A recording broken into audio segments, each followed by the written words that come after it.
रात के सन्नाटे में अचानक राजस्थान के रेगिस्तानी इलाके में गाड़ियों का एक काफिला रुकता है।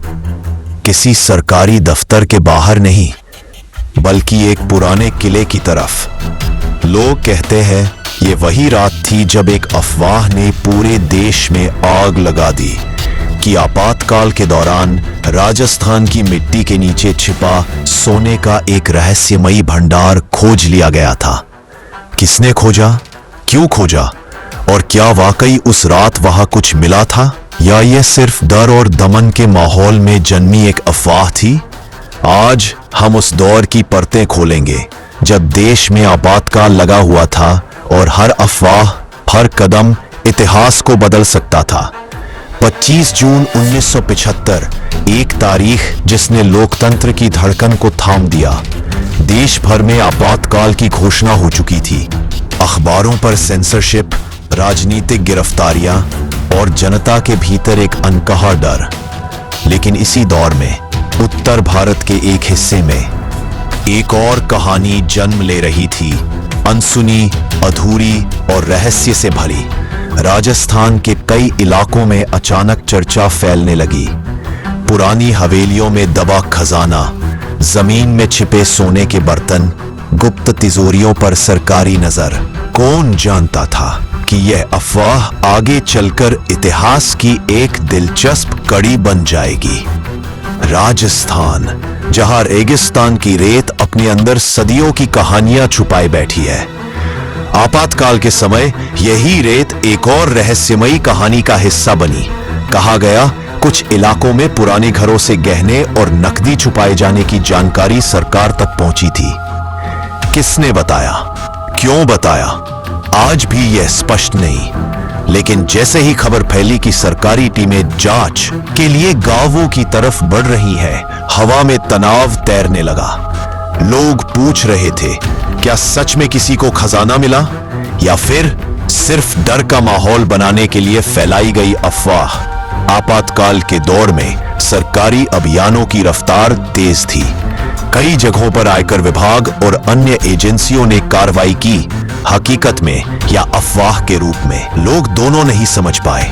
कुछ गांवों में रात के सन्नाटे में गाड़ियां आती दिखी। लोगों ने देखा अधिकारी घरों में दाखिल होते, पुरानी अलमारियां खुलती, तहखानों की मिट्टी खंगाली जाती। कहीं कुछ मिला, कहीं कुछ नहीं। लेकिन इन छापों ने एक चीज जरूर पैदा की, एक अनजाना रोमांच और भय।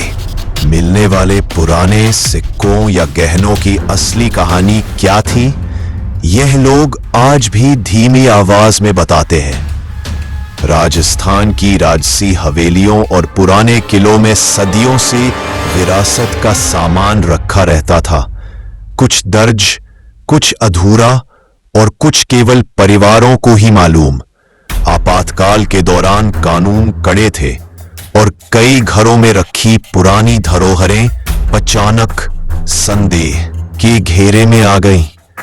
कुछ जगह लोगों के पास मौजूद पारंपरिक आभूषणों और वंशानुगत वस्तुओं की भी जांच हुई। क्या इन्हें छुपाया हुआ खजाना समझा गया, या यह सिर्फ प्रशासनिक सतर्कता का हिस्सा था? इतिहास आज भी इन सवालों का स्पष्ट जवाब नहीं देता। लेकिन कहानियां वे आज भी राजस्थान की गलियों में फुसफुसाहटों की तरह गूंजती है। आपातकाल में जो सबसे बड़ा हथियार था, वह था खामोशी। अखबार बोल नहीं सकते थे, लोग बोलने से डरते थे। ऐसे माहौल में कोई भी अफवाह, चाहे वह सच हो या झूठ, पहाड़ बन जाती थी।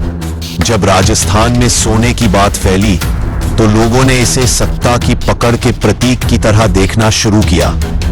कई परिवारों ने अपने पुराने आभूषण मिट्टी के बर्तनों में भरकर रेत में दबा दिए। कुछ ने हवेलियों के तहखानों को सील कर दिया और कुछ बस चुप रहे, इंतजार करते हुए कि यह दौर कब गुजरेगा। इतिहासकार आज भी बताते हैं, आपातकाल के दौरान आयकर और अन्य विभागों ने पूरे देश में कई स्थानों पर छापे मारे थे। इनमें कुछ जगह मूल्यवान वस्तुएं मिली और कई जगह कुछ भी नहीं।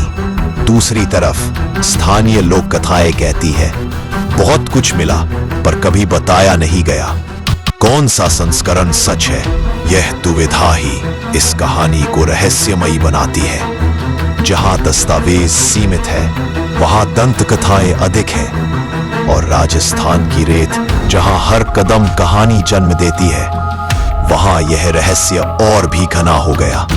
जब आपातकाल समाप्त हुआ, देश ने राहत की सांस ली, लेकिन राजस्थान में फैली सोने की कहानी वह वहीं की वहीं रह गई।